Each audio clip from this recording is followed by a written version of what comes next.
था अजीमुल जसामत परिंदा जो अपने पंजों से हाथियों को उठा लेता है। कोहे मिख में पाए जाने वाला एक ताकतवर मखलूक जिसने इंसानी इलाकों में तबाही मचा दी। लेकिन जब अल्लाह के एक पैगंबर ने उसे बद्दुआ दी तो उसका क्या अंजाम हुआ? क्या अरबी लोक कहानियों का ये परिंदा सच में वजूद रखता था और वो कौन से पैगंबर थे जिनका सामना इस देवकामत परिंदे से हुआ?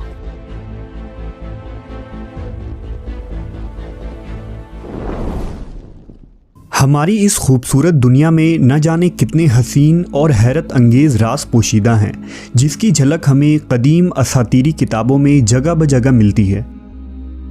इंसानी तारीख़ में कई अक़साम के अजीबो गरीब मखलूक़ात की कहानियाँ मशहूर हुईं जिन पर इंसानी दिमाग का यकीन करना मुश्किल है, लेकिन वहीं उनके मुताल्लिक़ मालूमात हमें उनकी तरफ खींच ले जाती है। उन्हीं माफूकुल फ़ितरी मखलूक में एक नाम अनका का है। अनका कदीम ज़माने में वजूद रखने वाला एक अजीबो गरीब परिंदा था। इस परिंदे की परवाज़ बहुत दूर दराज तक होती है। कहा जाता है कि अनका सूरज के गुरूब होने के मकाम पर पाया जाता था। जसामत के एतबार से ये सबसे बड़ा परिंदा था, यहाँ तक कि ये अपने पंजों की मदद से हाथियों को इस तरह उठा लेता जैसे चील चूहे को अपने पंजे से उठा लेती है। कहते हैं कि जब अनका हवा में परवास करता तो उसके परों से ऐसी आवाज़ें निकलती थी जैसे बिजली गरज रही हो या ज़ोर का सैलाब बह रहा हो।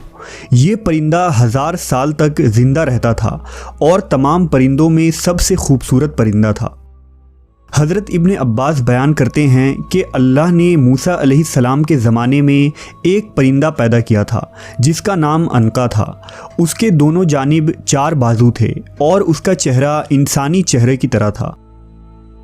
अल्लाह ने हज़रत मूसा अलैहिस्सलाम की तरफ वही भेजी कि मैंने 2 अजीबो गरीब परिंदा पैदा किया है और उनका रिज़्क वो जानवर हैं जो बैतुल मुक़द्दस के आस पास पाए जाते हैं। पस परिंदे के इस जोड़े से अनका की नस्ल आगे बढ़ी। जब हज़रत मूसा अलैहिस्सलाम की वफ़ात हुई तो ये परिंदा यहाँ से उड़ गया और उसने हिजाज़ की सरज़मीन को अपना मस्कन बनाया। रिवायतों के मुताबिक उस ज़माने में अरब के शुमाली इलाकों में अहले रस की कौम आबाद थी। अहले रस के इलाके में एक पहाड़ था जिसे मिख कहा जाता था।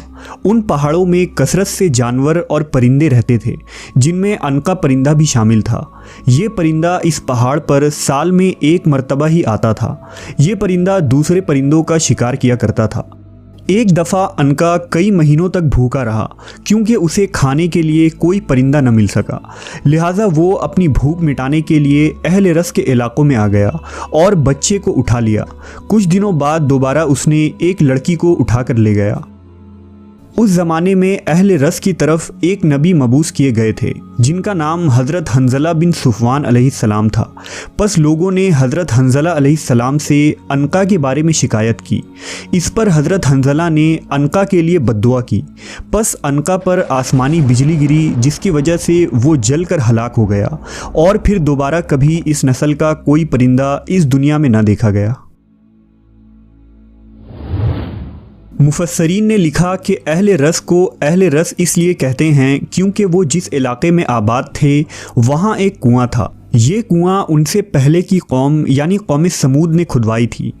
अहले रस उसी कुएं से पानी पीते, अपने मवेशियों को सैराब करते और खेती बाड़ी किया करते, इसलिए उन्हें अहले रस कहा जाता था। उन लोगों का एक बादशाह था जिसका नाम अलबस था। जब उस बादशाह की मौत हुई तो शैतान उस कौम को गुमराह करने के लिए उस बादशाह के जिस्म में दाखिल हो गया। अहले रस ने बादशाह के मुर्दे जिस्म से ये आवाज़ सुनी कि मैं ना खाता हूँ ना मुझे मौत आएगी और मैं ही तुम्हारा माबूद हूँ।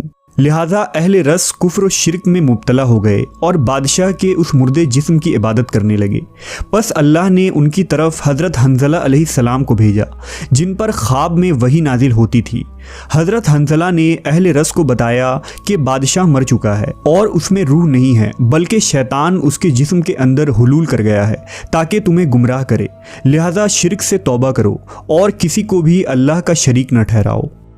अहले रस हज़रत हंज़ला की बातें सुनकर आपके दुश्मन बन गए, यहाँ तक कि उन लोगों ने आपको शहीद कर दिया और उस कुएं में फेंक दिया।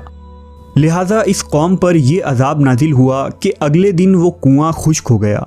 कौम के लोग कई दिनों तक प्यास से बदहाल रहे, फसलें सूख गई और कुछ ही अरसे में तमाम लोग मर गए। दरिंदों ने वहां हमला करके तमाम लोगों की लाश को खा लिया और इस तरह अहले रस का ये सरसब्द व शादाब इलाका एक वहशतनाक बयाबान में तब्दील हो गया।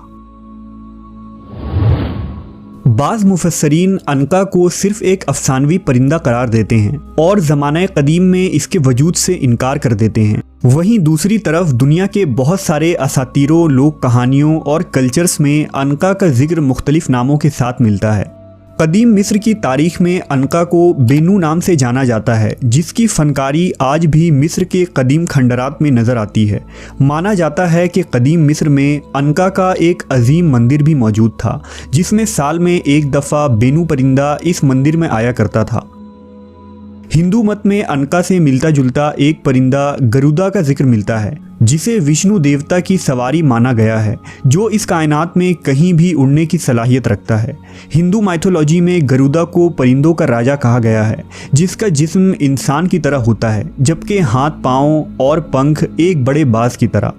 वहीं चीनी लोक कहानियों की बात करें तो अनका जैसा परिंदा कुआन है, जिसके बारे में चाइनीज़ कहानियों में माना गया है कि ये परिंदा निहायत ही सुरीली आवाज़ निकालता था और ये जिस शहर के ऊपर से गुजरता वहाँ खुशहाली आ जाती थी।